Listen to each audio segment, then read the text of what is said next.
TGIF edition of the show. We made it to Friday the weekend.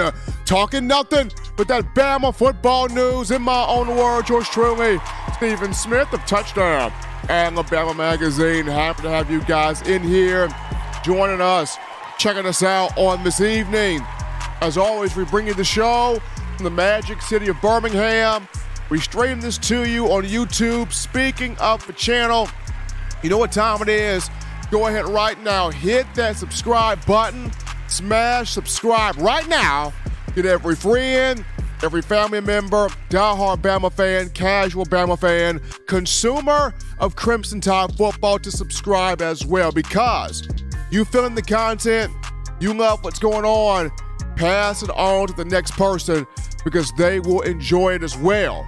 Be sure to also hit that like button, run those likes up, give us a thumbs up on the show. Trying to get this thing 50 likes out the gate right now, where this show is concerned. I appreciate the support there from you guys. That daily super chat goal, $100 daily super chat goal, $100 right there. We appreciate all the love, the support coming from you, the Bama football family, and got a lot of things to talk about on this evening. Quite a few things, and want to hear from you tonight. You can do this by calling 205-448-1358. Number to call in and let your voice be made known here. 205-448-1358. One more time, 205-448-1358. But, Eli, as we jump into now, first topic of the conversation this evening, and, for a lot of the Bama fans out there, the question, burning thing of impatience is, when are the coordinators going to be gone for Alabama? When are they going to be gone? Like, Bill O'Brien had some good moments this year, past season, but more questionable, more rough than good. Pete Golden, had defensive players that should be attacking the quarterback, dropping back in coverage. When are the coordinators going to be gone? When do we see the end of these coordinators? That's the question that U.S. Bama Nation, you want to know, you're feisty about, you're anxious about. You're like, when are they going to be gone? Can somebody give us some news about the exodus of the coordinators? So, here we go. Update here on one Bill O'Brien for now. What I'm being told from a lot of credible sources right now, what I'm being told is O'Brien is not expected to be back. He's not expected to. Now, we know in college football, things can change, things go crazy, anything can happen.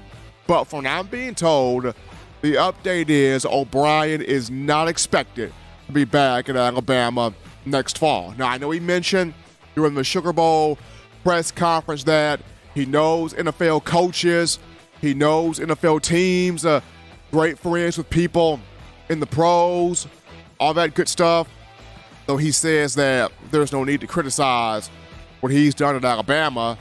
Offense averaging 40 points a game the last two seasons, and each of the last two seasons that he's been in Tuscaloosa. But from all the information I've gathered, he is not expected to be back at Alabama in the fall. So it looks like the experiment that Nick Saban had there with Bill O'Brien nearing the end, trending toward the end, trending toward it being done, especially with O'Brien's contract ending after February 28th of this year. And once again, anything can happen in crazy stuff in college football. But from what I've been told, what I've gathered, O'Brien not expected to be back to the Crimson Tide as of next fall. So there have been names thrown out there in the rumor mill in terms of offensive coordinator. We've seen the Garrett Riley's thrown out there, Joe Brady's thrown out there, the Dan Mullen's thrown out there. Quite a few names thrown out there. Who would Nick Saban choose to get? That's the beauty of it, right? Because he's got this short list of coaches on his board that he can love to grab in terms of upgrading Alabama's coaching staff and getting the best guy in to position this team, primarily the offense, in this conversation, get back to a national championship. So that's what I've been told. O'Brien, not expected to be back in Alabama in the fall, but we will definitely see what happens there. We're going to go to our first break here on the show. Don't touch that dial. Just getting started, folks, on a Friday. When we get back, we're going to go to your phone calls, your thoughts, your opinions. We get to you on a free-for-all Friday. We'll do that right after this.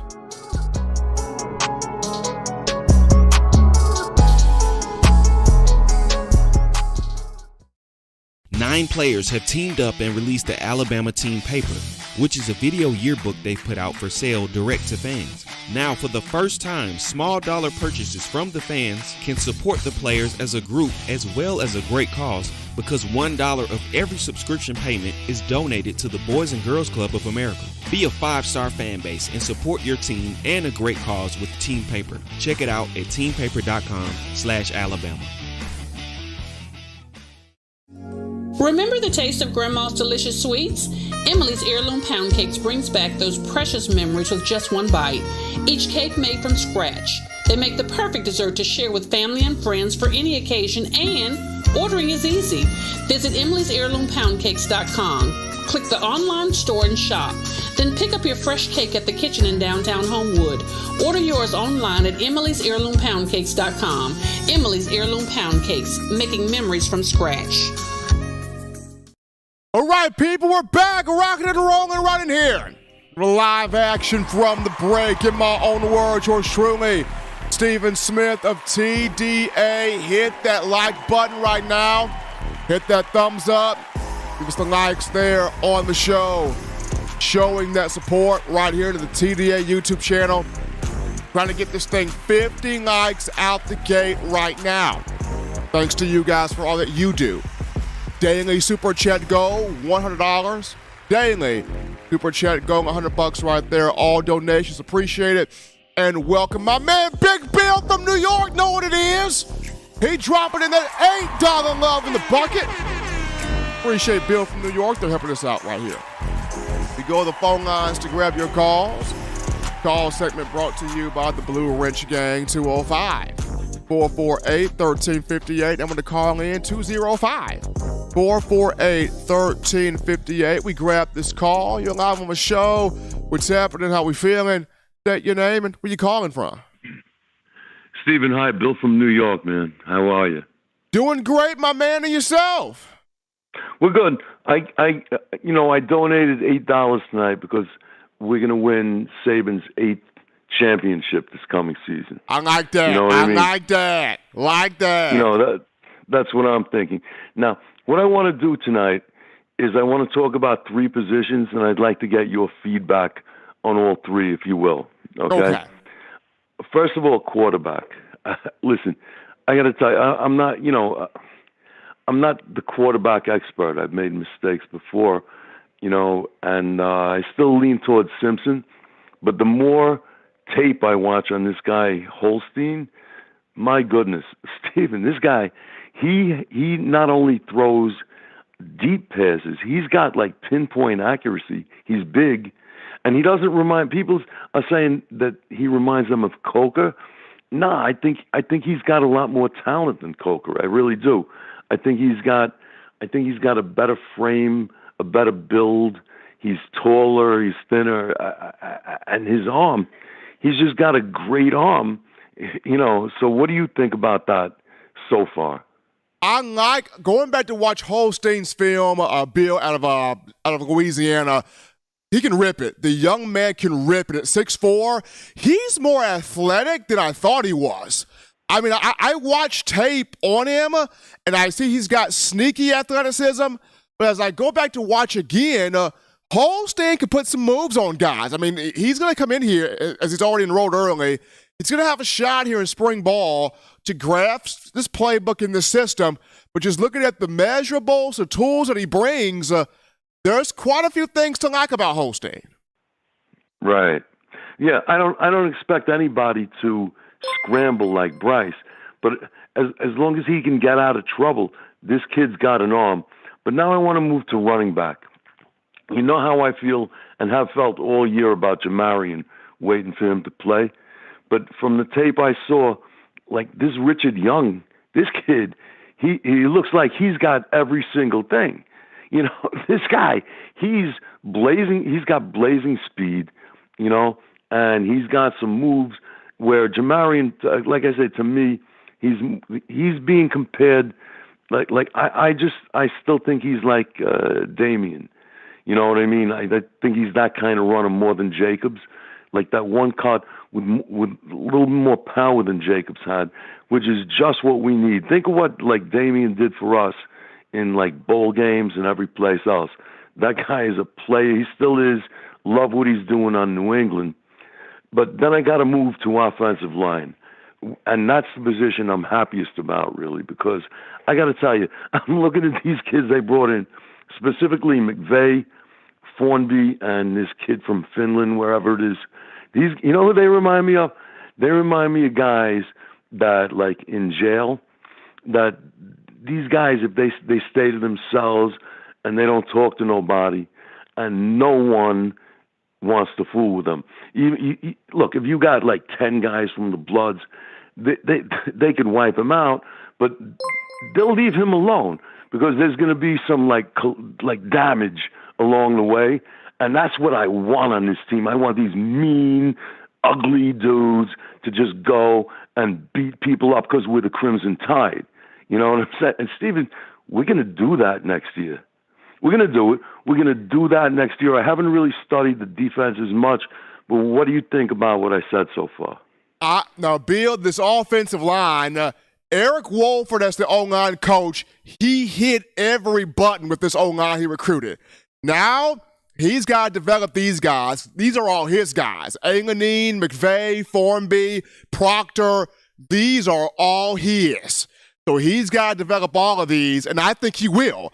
I thought Wolford did a fine job of Tyler Booker last season, and I did a fine job of J.C. Latham, and both of those two will only get better. I thought he's improved what Seth McLaughlin already has, and McLaughlin's going to only get better. So I look at this 2023 offensive line.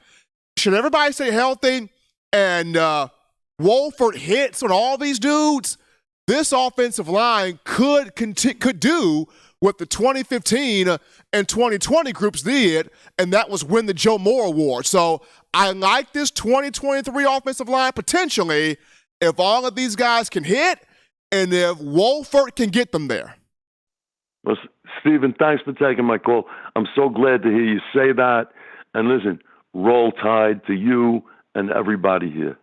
Absolutely. Bill from New York calling in right there. Eli, I'm telling you, if Eric Wolford can get this group to hit, I believe in Coach Wolf, the guy, technician, O-line coach, coming over from Kentucky and South Carolina. What he did with Kentucky, and those were basically 2- and 3-star guys. Kentucky would get a 4-star, 5-star every now and again. But those were basically 2- and 3-star guys that he built success with. If Wolford can take McVay, Formby, Proctor, Enganine, all these dudes, and get a Joe Moore Award with this group want to be special. Can Wolford get it with this group? I think he can. This spring is going to be fun to watch. We're going to grab this call. You're live on the show. What's happening? How we feeling? State your name and where you calling from. I'm calling from Georgia. What's going on, man? I think this team. I think this team is going to be. My name is Lucas. I am an Alabama fan. I go ahead, then, Lucas. Hey, this is my first time. Now, just be patient with me. I'm trying to get it. I have trouble remember all of these questions, but if I do, I want to say it out there. Okay. So I think this team is going to be A-OK. Believe that. Lucas, are you there, buddy? I know, really. I am really happy with this running back group we have brought in. Can you hear me? I can hear you now. And this offensive line, and like going to against the Kansas game, and this offensive line, and like going. Lucas, can you turn down the speaker there in the background? Yeah, yes, sir. Okay. Can you hear me now? Okay, I can hear you now. Can you hear me? Like, my bad. I'm kind of like, this is my first time. I really am. This is my first time calling. No, this is my first time. I've been watching. It's okay.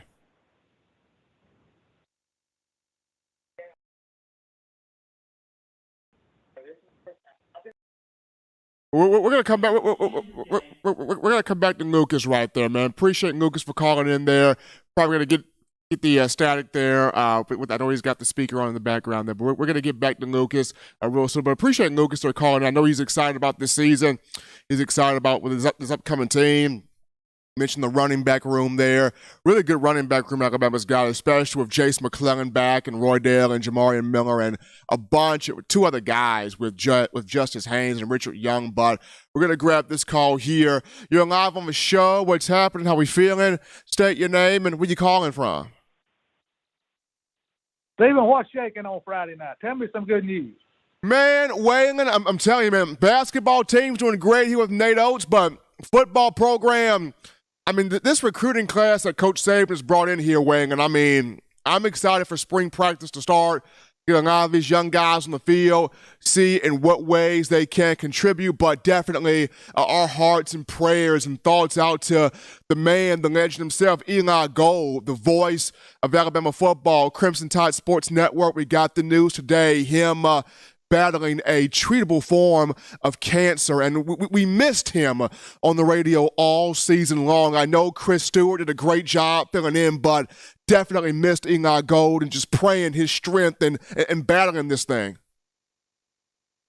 Yeah, that's what I was calling in about. We've had Eli Gold with us a long, long time. You know, he's had a lot of severe health problems, but he said he was getting better. So that's who we want to remember, not remember Eli. We need him back on the horn. Chris done a great job this year.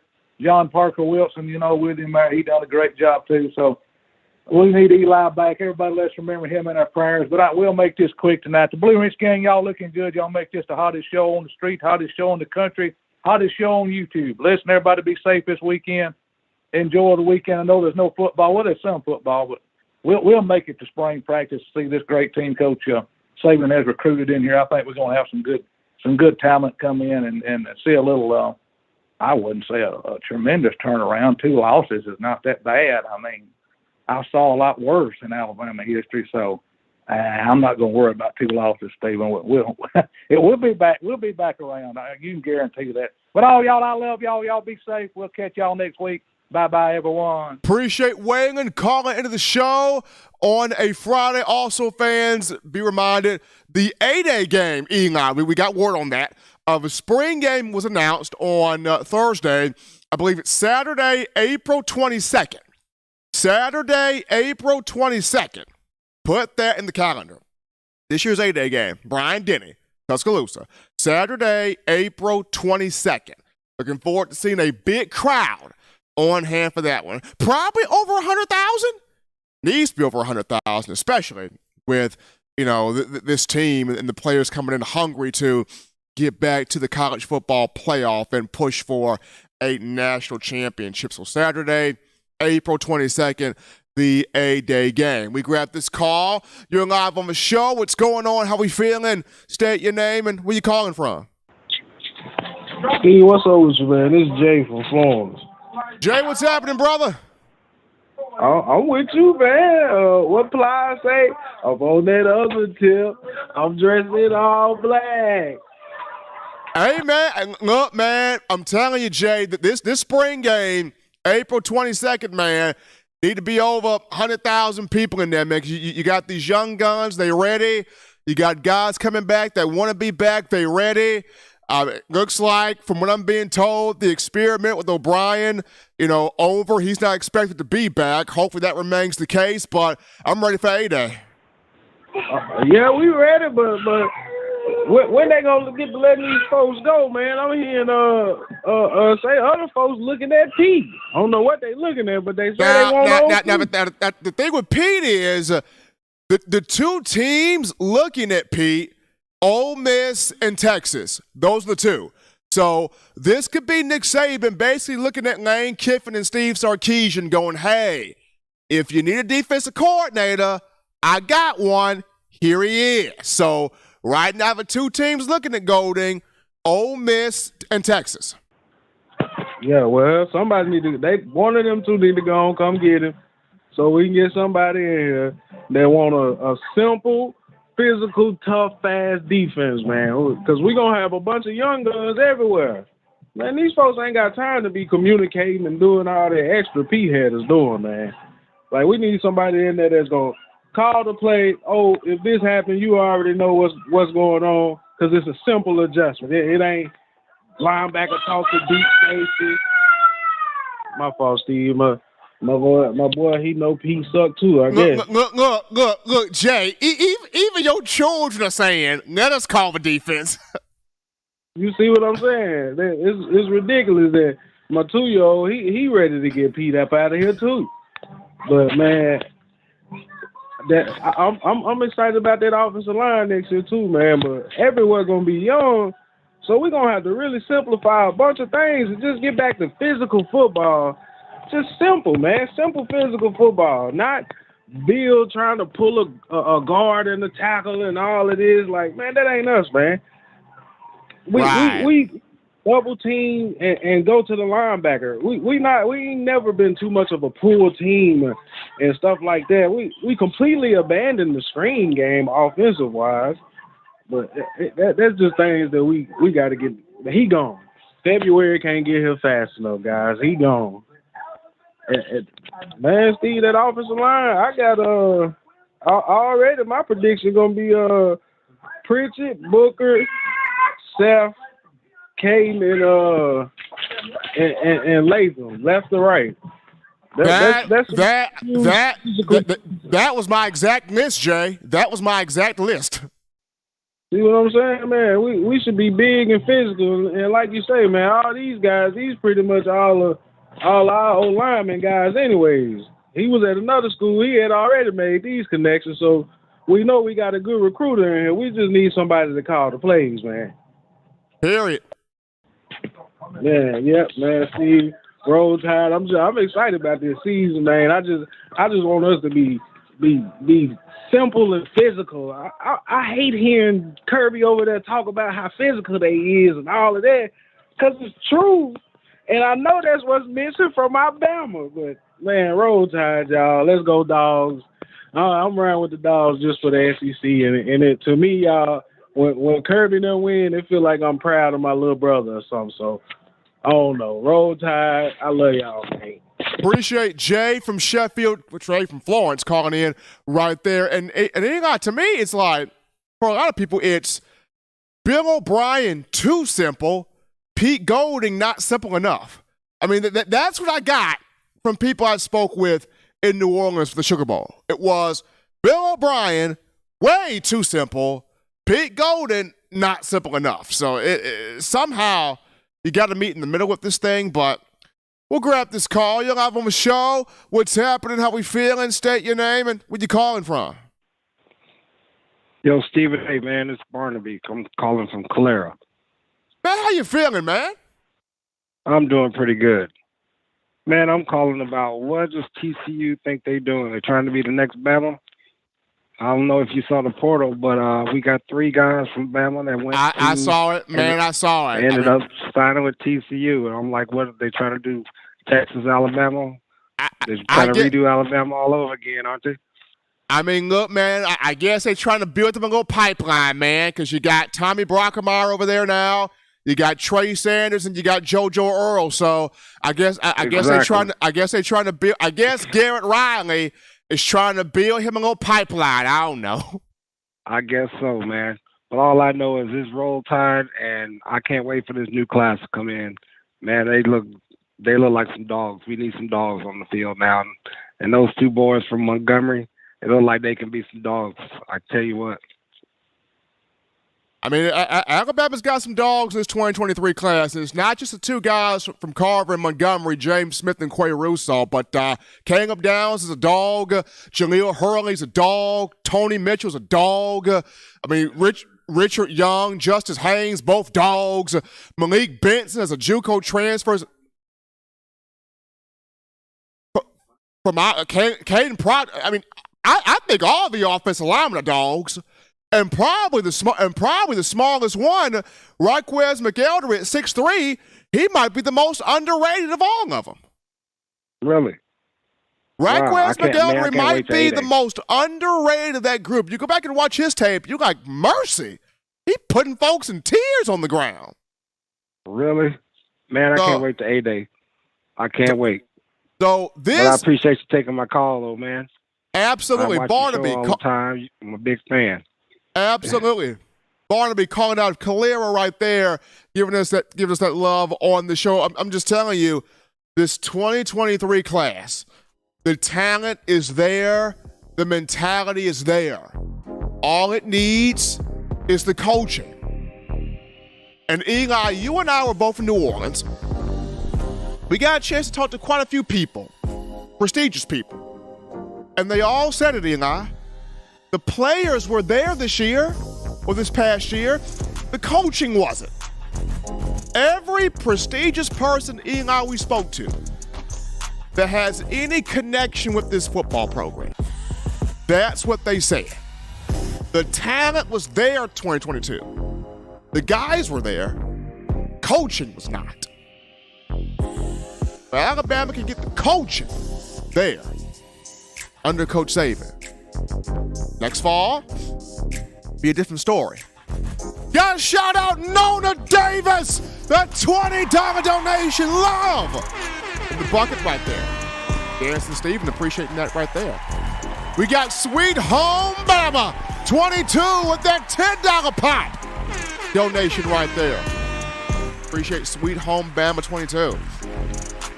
Gonna go to our call topic right here, and that being on one, Eli Gold, the voice of Alabama football, play-by-play, Crimson Tide Sports Network. News came out today dealing with a treatable form of cancer. The Gold battling this right now. Had health issues all throughout the 2022 season. And, now we know why that was the case. Our hearts, our prayers, thoughts, strong faith with him and his family, absolutely. I know you as the Bama Nation missed his voice all over the radio this entire season. Chris Stewart did a phenomenal job. Big ups to John Parker Wilson, Christian Miller, other guys pulling through to help pick up the slack and help fill in the shoes of a legend and Eli Gold, but definitely our thoughts and prayers out to him and his family that he battles through, pushes through, and gets back to having his legendary voice there on the radio, calling Crimson Tide football. We're going to go to a break right here, folks. We'll touch that down because upon our return, we size up quarterback competition for spring football. We get to it after this.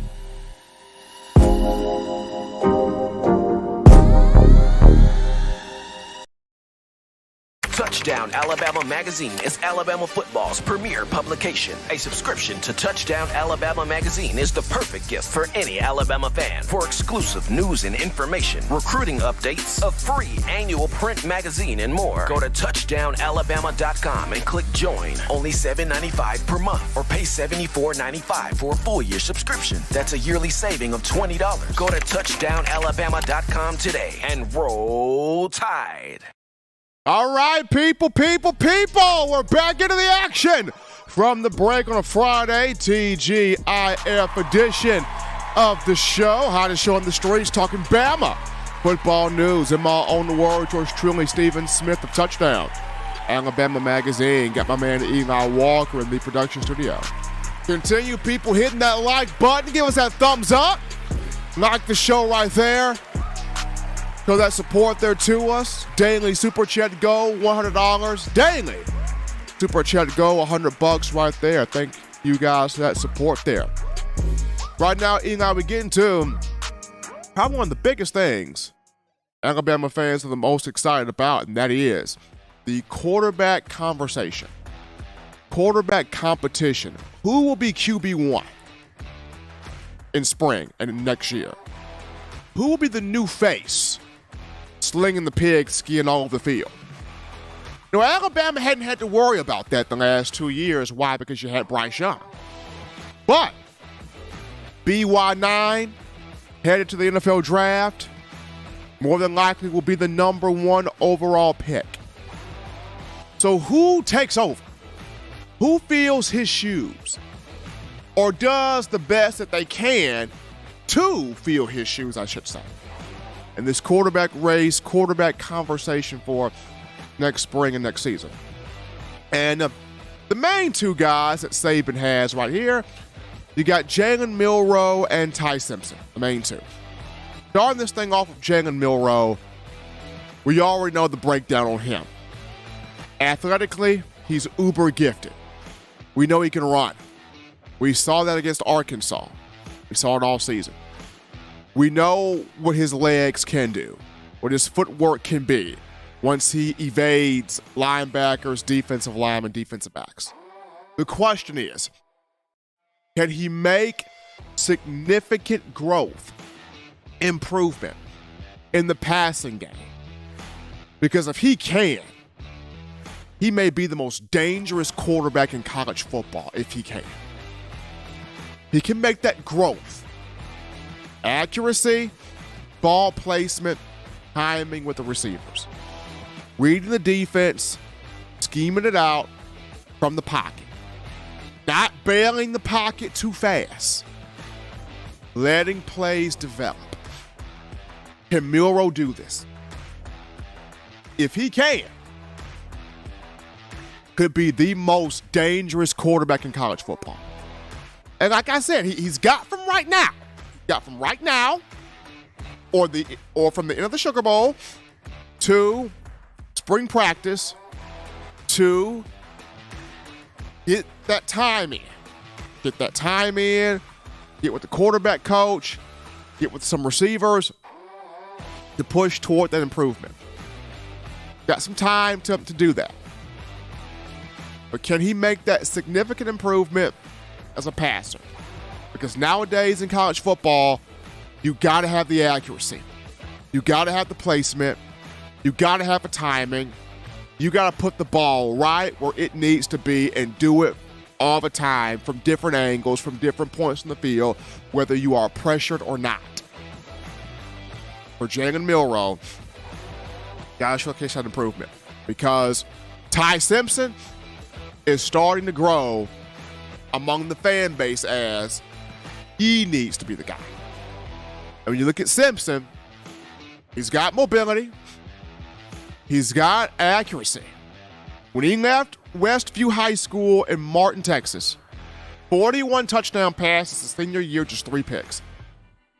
He looks like he's added muscle and weight to his frame. Works with quarterback country. Big quarterback factory right there. Does he have enough talent to overtake Milroe? That's the question. He's got tools.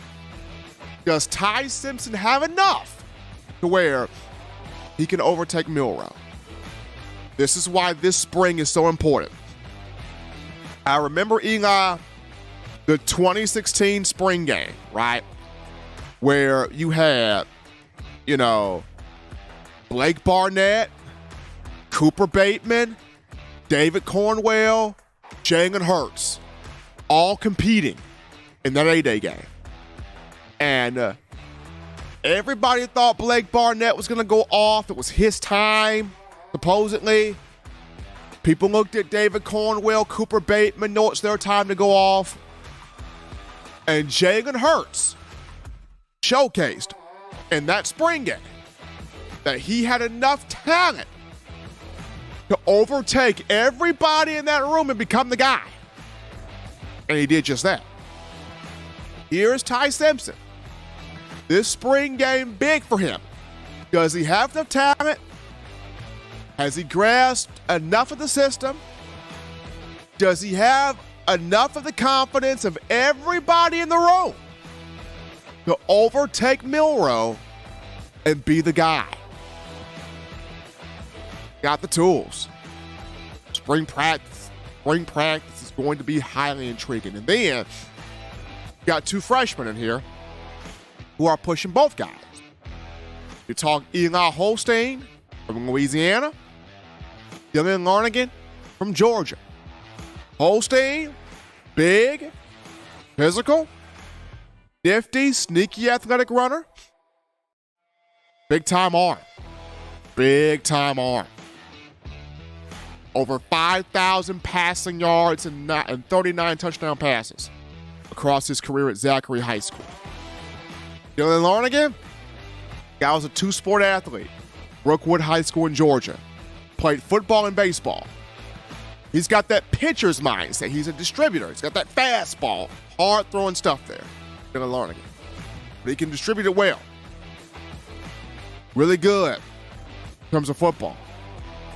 Both guys enrolling spring practice. We'll get a jump on the offensive system, a jump on the playbook, a jump in the strength and conditioning program. Which one of these two could push Milroe and Simpson and maybe break their way onto the field? Be the guy. Like I said, spring football is going to be intriguing because we finna see some stuff. And hopefully, Eli, this is the time where the media is allowed back to practice to get the footage. Media hasn't been at practice since 2020. The last time we were there was 2019. It all stopped in 2020. So hopefully now we'll be allowed back on the field. We're going to go to our next break here, folks. We get back, we'll return to the phone lines. We're going to grab your calls. We're going to take your thoughts, your opinions here on a free-for-all Friday. Don't touch that dial. We're coming back after this.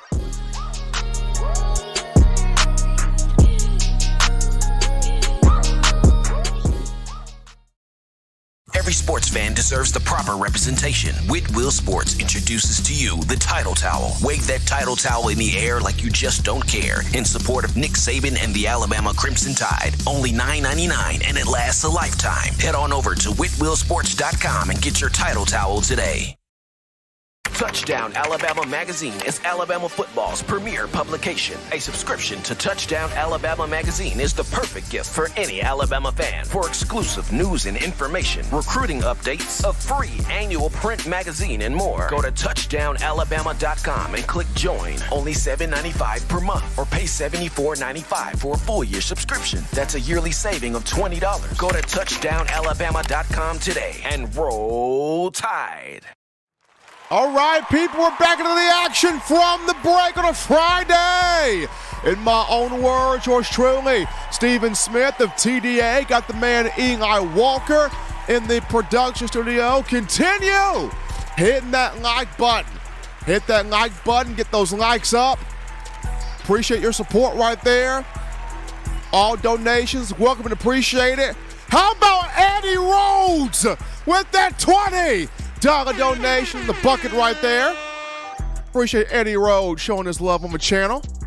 Thanks to him. They go to the phone lines right now to grab your calls. Call segment brought to you by the Blue Wrench Gang, 205-448-1358. The number to call in. Let your voice be made known, 205-448-1358. We grab this call. You're live on the show. What's happening? How we feeling? State your name and where you calling from. Hey, Steven, this is Mike from Kentucky. What's up, brother? Mike, doing awesome, man. How you feeling? I'm doing good. I'm just chilling on a Friday afternoon, brother. Friday evening. I mean, can't beat it, man. Got this 2023 class. I'm excited about these guys right here. Looking forward to seeing what happens here in spring practice coming up in March, and excited to see where some of these guys for Alabama land in this NFL draft, man. Got some good guys going in this draft. I think so. You know, when it comes to the quarterback situation, it's kind of hard to – it just all depends on who's going to be the next coordinator. If we do have another coordinator. That's exactly what it hinges on, because O'Brien's contract ends after February 28th. So after February, he's out. So if you choose to look elsewhere, which I think that's what Saban's going to do, whoever you hire as the OC is going to play a huge role on who becomes the quarterback. I mean, to me, if you bring in a Dan Mullen, that kind of speaks more so to Milroe, but if you bring in like a Garrett Riley, or I know it's maybe a long shot, but if you go pull a Joe Brady, that may speak more so to Ty Simpson. Yeah, I'll tell you, there's a name that doesn't get mentioned at all because he's been out of circulation for a while. But if you look at his offenses from RPG back 3-4 years before RPG played for Art Briles, I put Art Briles in the same conversation as Lane Kiffin, Sarkisian. Dude, he can dial it up, bro. Baylor led the country. Right, Mike, you're absolutely you're 100% correct. He can, and I remember when Art Briles had the Robert Griffin III's, he had RG3. He had a ton of them. He had a ton of like big. Who was at quarterback? He runs a system offense. It did not matter who was at quarterback.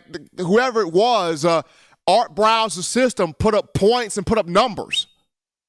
And what really made me notice that his ability as a quarterback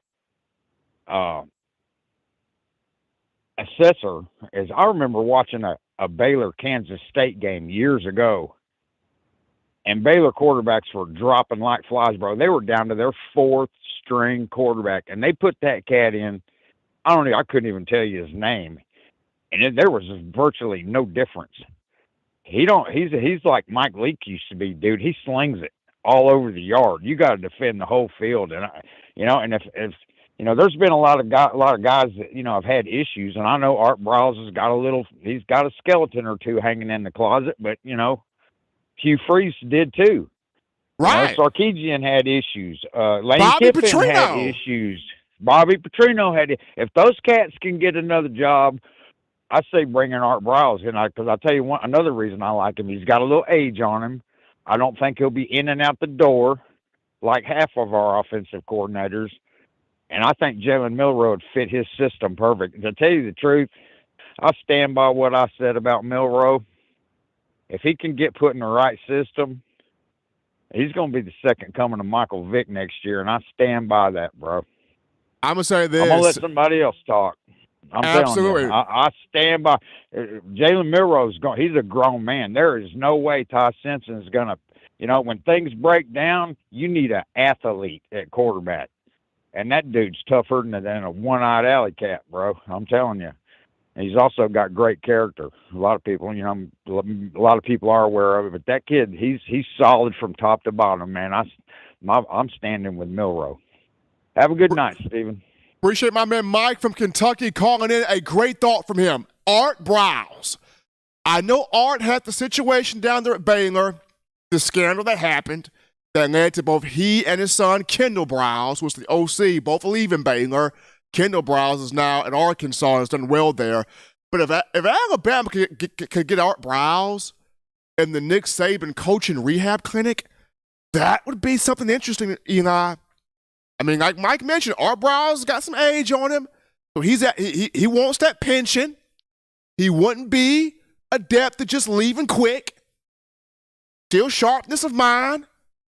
Art Briles would be very interesting. We're going to take this call. You're live on the show. What's happening? How we feeling? State your name and where you calling from. Calling from Coleman. This is Chris with Ballard Sports Media. Steven, how y'all doing? Doing great, man. Doing fantastic. Getting myself ready for Bama, Kentucky men's basketball tomorrow. But doing great, man. How are you? Doing pretty good. I'll throw a name out there that I think I don't know how much we got to pay the guy to get over to Tuscaloosa, but I'll throw a name out there in Joe Brady. I will say this about Joe Brady. Joe Brady right now, and I know he's at Buffalo with Josh Allen, and it would be very difficult to leave Josh Allen, that type of talent that he is. But Joe Brady is only under the tag of quarterback coach. Think about that. He's not under the tag of OC. He's under the tag of quarterback coach. So if you were to bring him to Alabama, that's more money for Joe Brady. We saw what he did at one season at LSU. What he did with Joe Burrow and Clyde Edwards-Helaire and Justin Jefferson, Jamar Chase, Thaddeus Moss, all of those dudes, Terrace Marshall Jr., we saw what Joe Brady did with that offense. You get him over from Buffalo and you make him Alabama's OC, the things he could do, astronomically crazy. Absolutely. And as far as the quarterback competition for the spring, obviously we wish Bryce nothing but love and the best of luck in the NFL. I think obviously it starts with Milroe. I don't know, man. The guy that I want it to be, I'm ready for Ty Simpson. I think that I'll say this.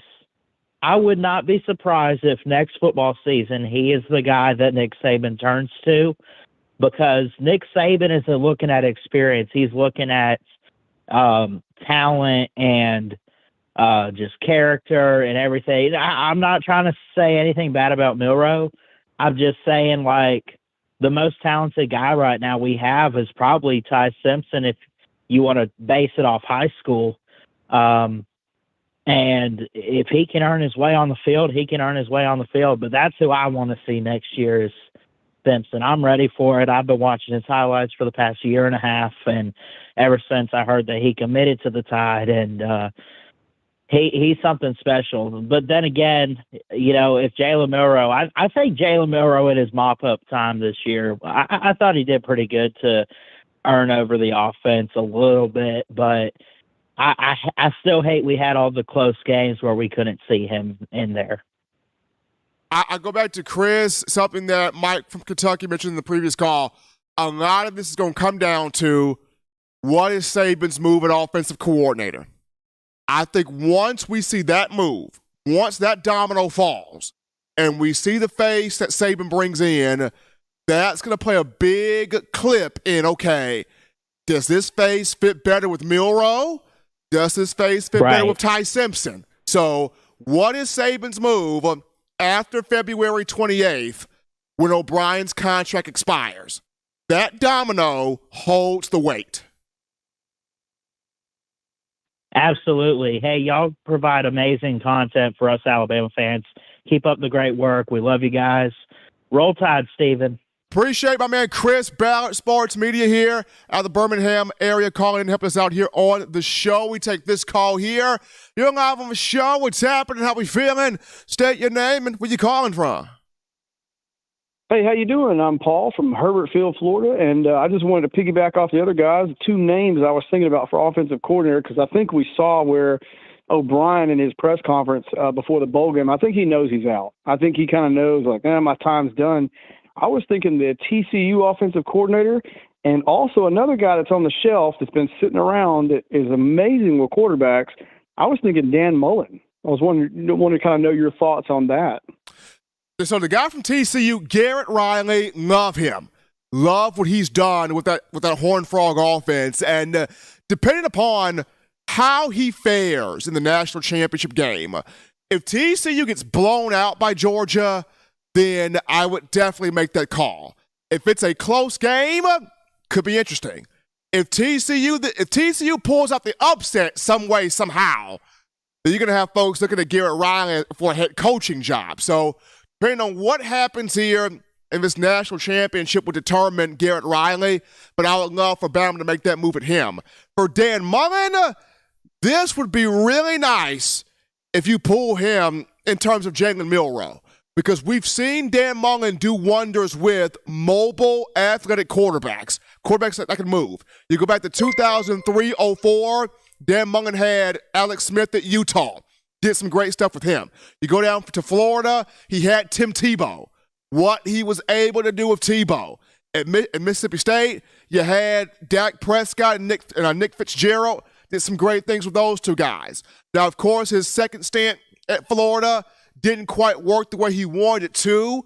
But we have seen Mullen take quarterbacks that may have not have been highly touted, but he's produced the most out of them. Mullen would be interesting.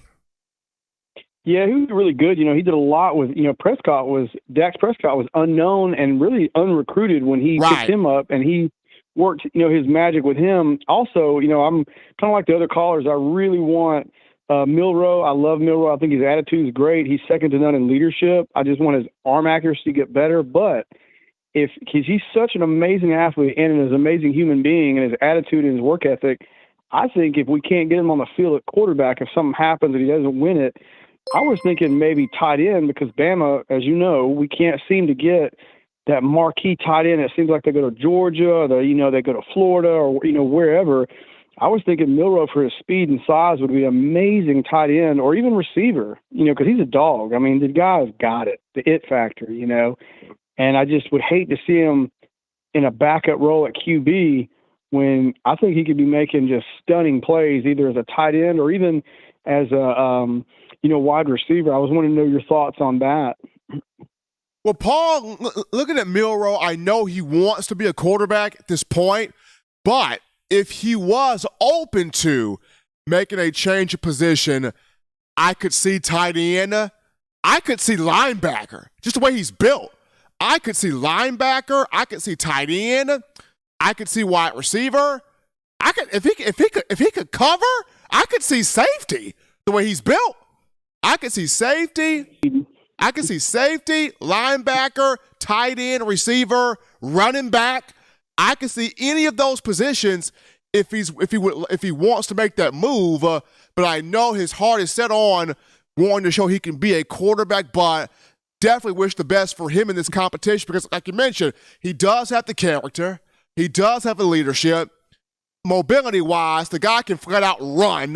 One of the fastest guys, if not the fastest guy on the team. If he can take his accuracy, ball placement, and timing as a passer to that next level, he can really be something. Oh, I think he can be absolutely phenomenal. He can be a Heisman race first-year starter if he can just get the timing, like you said, down a little bit better. And I think, and I don't mean to be mean to O'Brien, but I think if we had an offensive coordinator, kind of like a Kiffin or somebody who designs an offense just for what we have instead of what he wants to do, I think he could definitely shine in a lot of different offenses, built for him. And, I think that would be a big thing for him as well. And the last question before I leave, I just want to say I love your show. I love what you guys do. Keep up the great work. Also, I know there's been a lot of, kind of hate thrown Pete Golden's way. Great guy, great leadership, works his behind off. I think a lot of the Bama fans, I'm sure I'm included in this, I'm including myself for sure, we don't feel like Pete Golden is the dog. We don't feel like he's like a Jeremy Pruitt or even like, Kirby Smart, which Kirby Smart's one in a million. But what are your thoughts going forward? What do you feel around the Bama program, the feeling is of Pete Golden? Do you think he's staying another year or two, or do you think he's out this year? What's your feel on that? My gut feel, Paul, on Pete Golden is he's around another year, at least another year. That's my gut feeling. Now, I can sense where Saban would have Pete remain as a recruiter and as a position coach and then go out and get a proven defensive play caller and kind of do a co-DC thing. Keep Pete Golden for his recruiting acumen, for the character that he has to save face, but then get like a proven DC to run this defense and do like a co-DC ordeal. Yeah, I could see that because he did that. Was it the first year? I think he was there. It was Kirby Smart and Kevin Steele, I think, did that for a year or so. Yeah. If I remember right. So, yeah, I mean, I could see that, yeah. I just think, and like I said, I'm not being mean to the guy because I think the world of him. I just think that the Pete Golden experiment at this point is kind of like, well, I just feel like maybe we should move on or look at other options or whatever. I just think on the learning for him as a job Bama was not probably the best place to, trial by fire. And, like I said, he's getting the Bentleys, he's getting the Mercedes and the Rolls Royces. I just don't know if he's turning that curve just enough. Cause there were several games this year that we really should have clamped down, and somebody said, well, it's the offense's fault. And I said, well, the defense should have come up with a few stops, against LSU and, some of the other games. And, even Tennessee, it's like, Lord have mercy. You got one guy who scored, 4 touchdowns at Hyatt, and it's like, you didn't change up coverage at all? Right. I went back and watched that game the other day, and I'm like, oh, my Lord. Well, not even just that, Paul. You look at the Alabama wins this season. You go back to the Auburn game. Cadillac Williams was calling plays from 2004, and Auburn was sitting there running the ball, got up over 300 yards rushing. Alabama couldn't even set the edge in that game. Yeah, and you're right. He was calling plays that was almost 20 years old, and somehow, like you said, we weren't setting the line. We were setting the tone, and it's like, we got dogs back there like Anderson and Dallas and Dallas Turner, and we got these studs, and you say we can't set the tone, we can't set the line.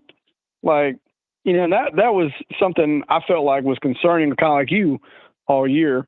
So yeah, no, I'm in agreement. Hopefully, they can figure it out, and maybe, like you said, maybe he gets one more year, and then Saban's going to have to make a hard choice. And I think from what we've seen from O'Brien not getting re-signed already, I think that choice has already been made. I think Saban knew, like, this just ain't working for us.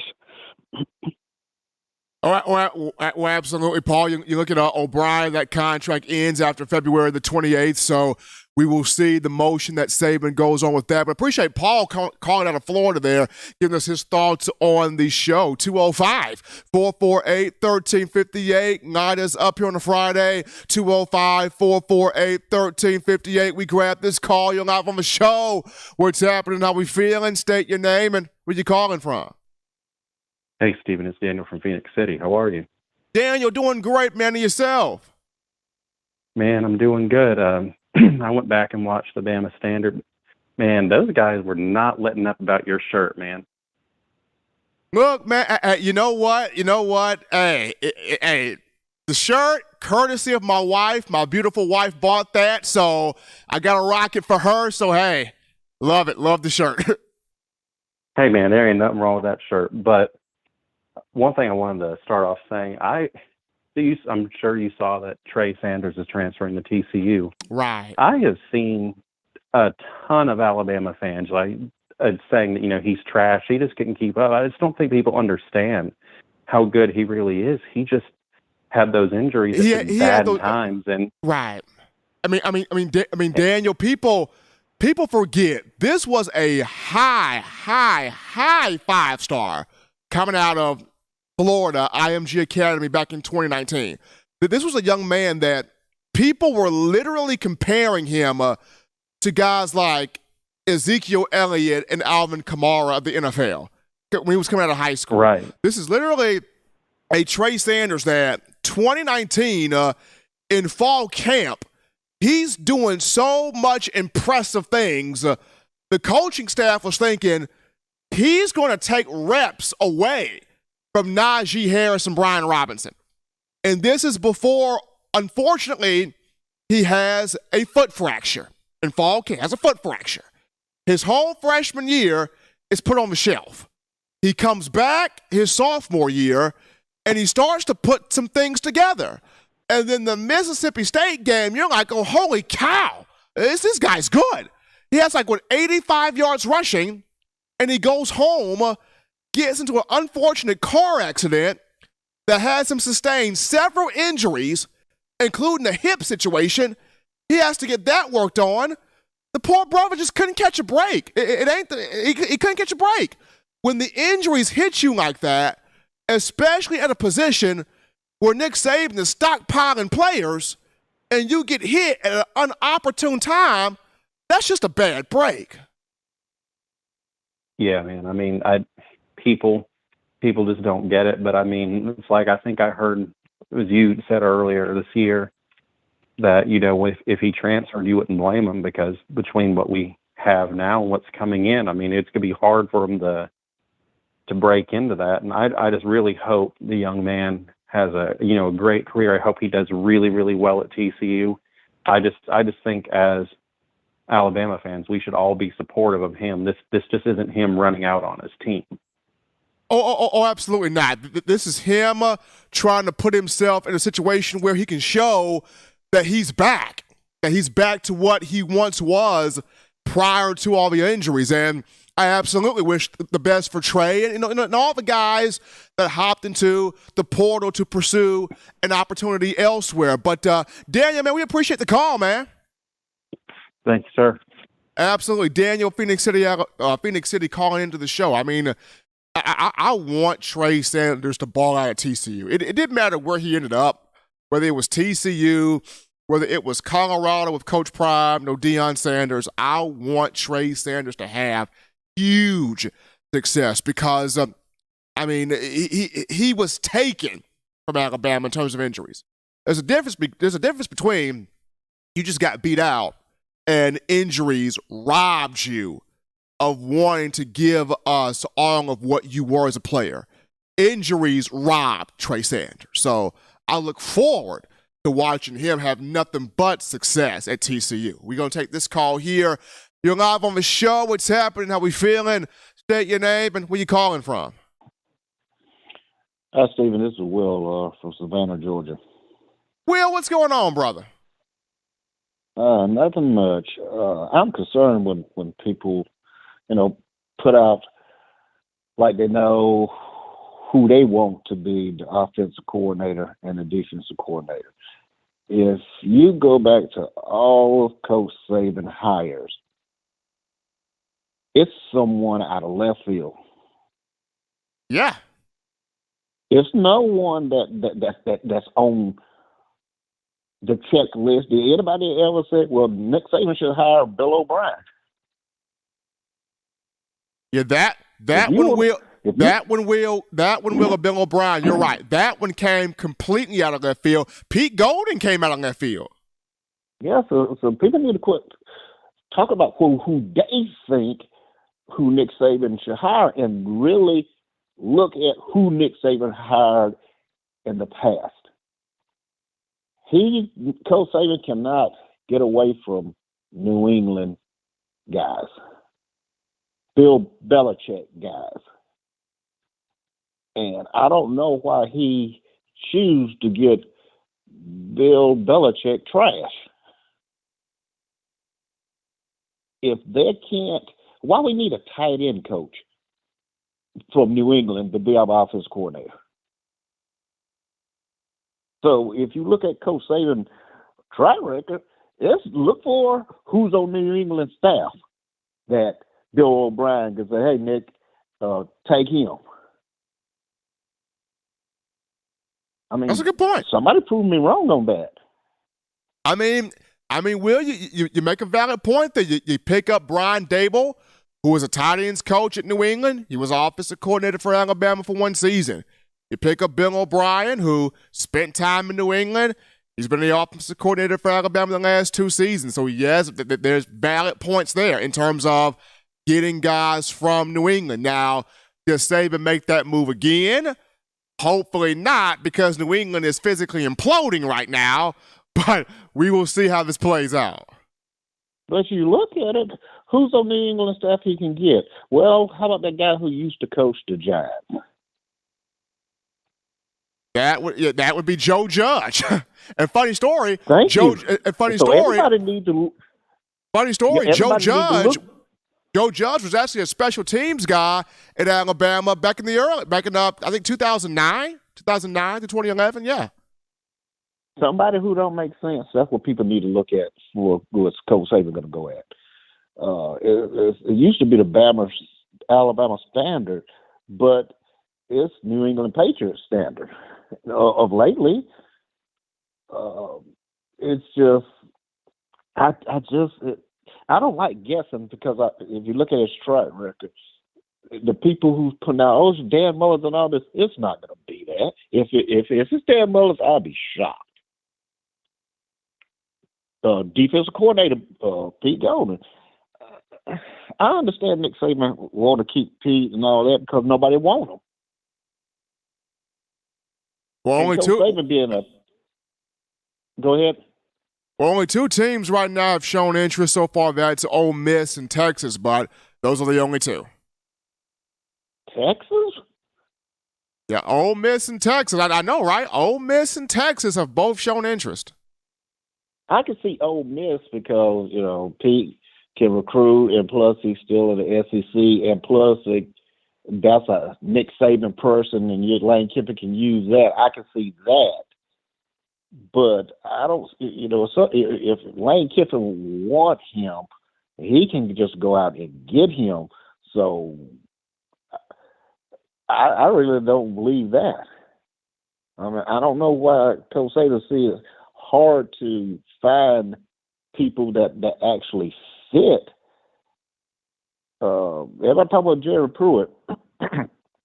I really don't know if what Coach Saban bring him back. I wouldn't mind. But how about that Glenn Showman or Glenn Schumann? Yes. Yeah, the co-defensive coordinator at Georgia, young guy. He never played at Alabama, but he went to school at Alabama. Right. I mean, he learned under Nick Saban, learned under Kirby Smart. You can't get any better than that. And plus, Nick Saban know him. Look at his track record. Nick Saban gonna have to know you, or Bill Belichick gonna have to. Okay, Nick, how about this? People need to look at that and quit just bringing up these fan wishing. I wish is this. No, Nick Saban should do that. No. Coach Saban gonna do what he want to do. So people need to go back and look at his past, and I don't think anybody could pick Coach Saban, offensive coordinator.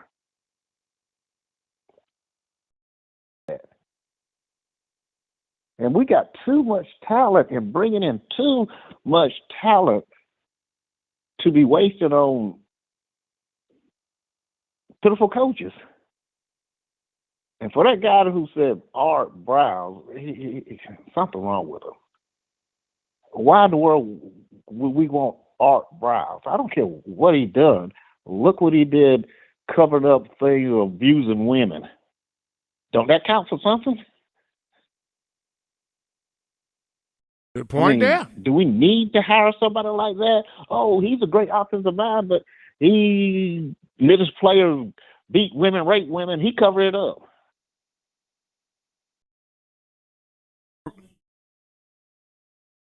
Appreciate Will. Appreciate my man Will from Savannah, Georgia, giving his thoughts on the show on the potential hires Coach Saban could make in terms of offensive and defensive coordinators. You guys lighten us up with your thoughts, with your ideas. Bring them on in here. Bring all thoughts and ideas to the table. Coordinators, quarterback competition, whatever you want to talk about.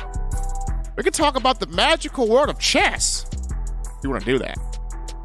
No, better yet, let's not do that. Let's not talk about the magical world of chess. But Brian Watson with that $9.99 in the Super Chats. Appreciate the love there from Brian Watson. We got Kelvin Evans dropping in that $5 love in the bucket right there. Appreciate Kelvin. And Aaron McGuire with that $2 donation right there to Aaron McGuire. Appreciate you guys. Daily Super Chat go $100 there. $100 Daily Super Chat go. Appreciate you guys. Call topic right here. 2 more seniors for Alabama. Headed to the NFL draft. Pending down heartfelt letters to the Tide Nation. Those 2 guys being DJ Dale and Byron Young. They both came in the 2019 class as 4 stars. Byron Young, the more, I guess, productive of the 2 throughout their careers together, but Young and Dale both headed to the NFL draft. Wish the best for both of those guys. Both accepted their invitation to the Reese's Senior Bowl in Mobile. Probably gotta get down there, Eli. I think that game was on February the 4th at Whitney Hancock Stadium. May try to check that out down there. Yeah, Senior Bowl. Gonna go to our final break right here on the show. When we get back, our old favorite ESPN analyst is at it again. Talking about Georgia becoming the new dynasty? College football? We'll wrap it up with that after this.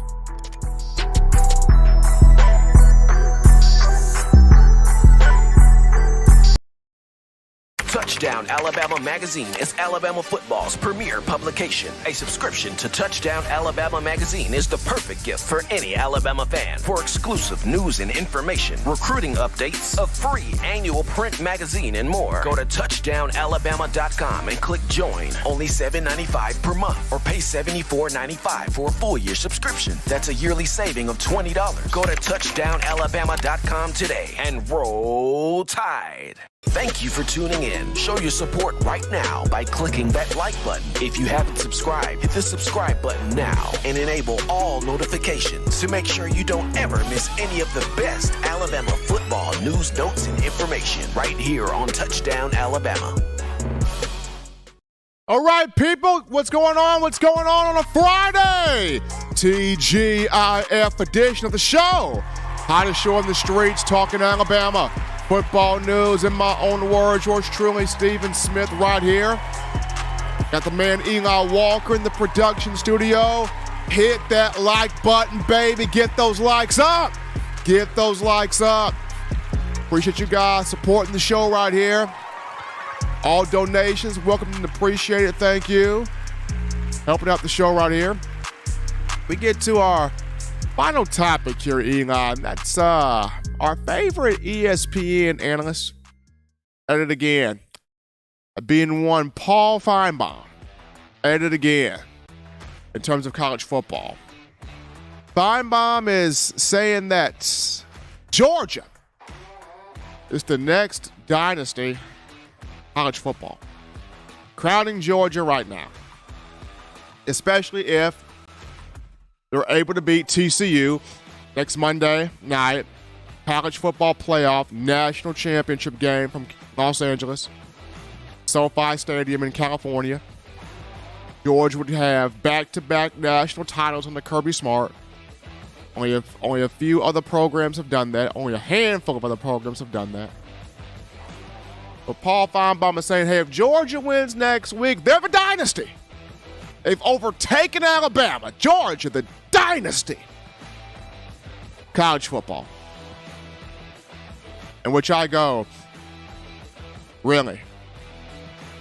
It took them 41 years to win a championship after their last one was 1980 with Herschel Walker. It took them 41 years to get a championship. You know how much milk cost back then? You know how much gas cost back then in the 80s?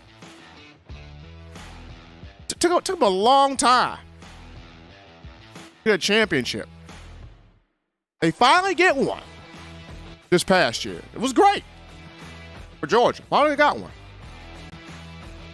They go back to back, and now people are saying, this is the dynasty. Dynasty right here.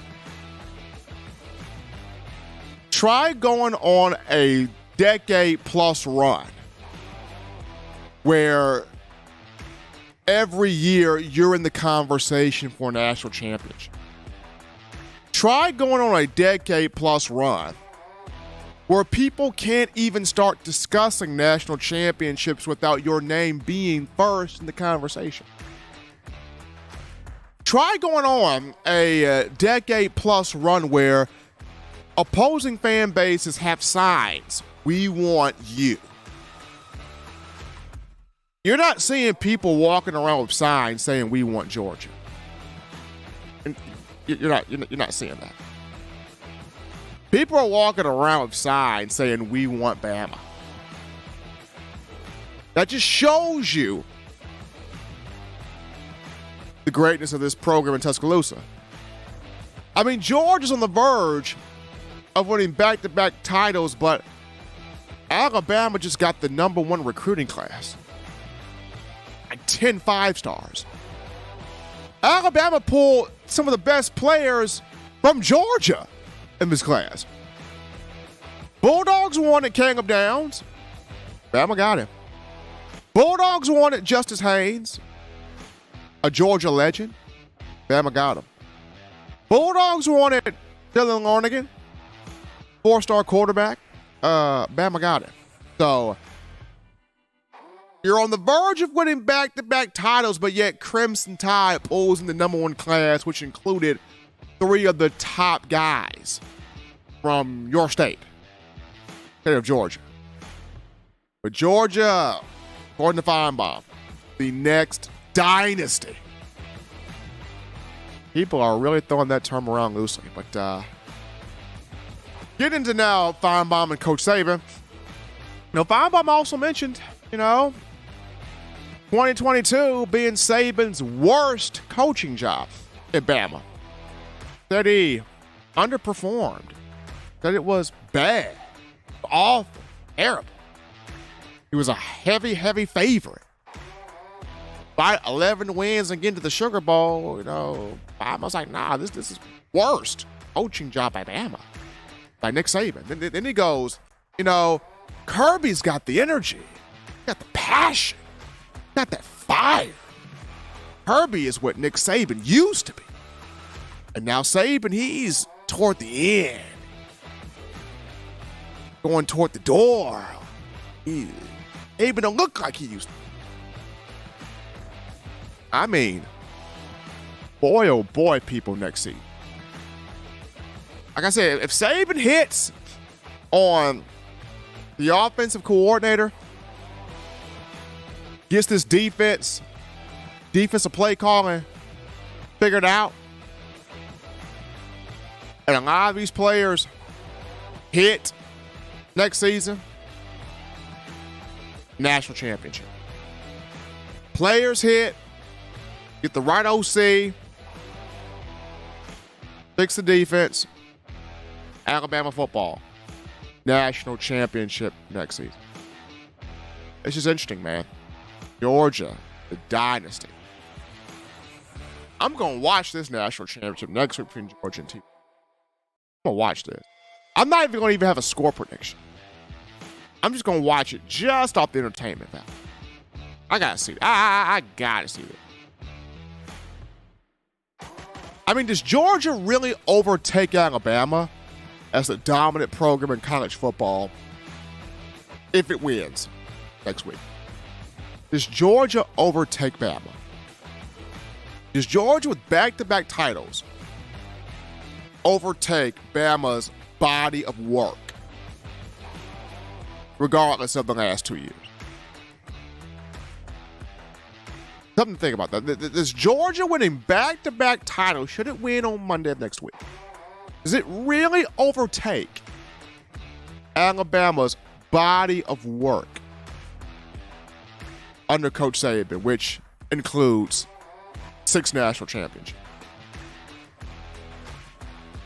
See, folks, as always, you want the best news, notes, information, coverage, entertainment on your favorite program, that being the Crimson Tide. You can get this by accessing the Touchdown Alabama Magazine app. You download the app from the iPhone App Store, your Rocket Team Apple, Google Play Store, if you got the Android phone.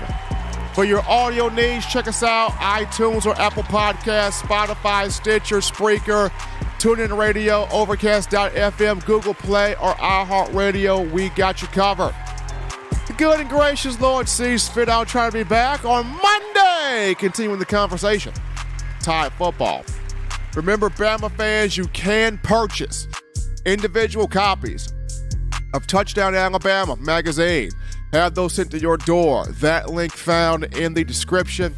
If you're trying to get your hands on the fresh edition, print edition of TDA the magazine, here's what you do. You go to touchdownalabama.com. You click join. Become a member or a subscriber today. That link found in the description as well. Gotta shout out you guys, the incredible fans of Bama football. All the likes, the calls, the donations. Making this your show. Network, platform, channel, space to talk Bama. Gotta appreciate my man Eli Walker in the production studio doing his thing right there, helping us out here. Till next time, folks, husbands, love your wives. Wives appreciate, value those husbands, children. It's the weekend. Continue doing the right thing, fun thing, smart thing, good thing, legitimate thing to not be bored there. Get you those 3 hearty meals a day, those 3 great laughs a day. You protect yourself. You protect the loved ones around you. Till next time, folks, I'm your man, Stephen M. Smith, and this has been Long Words.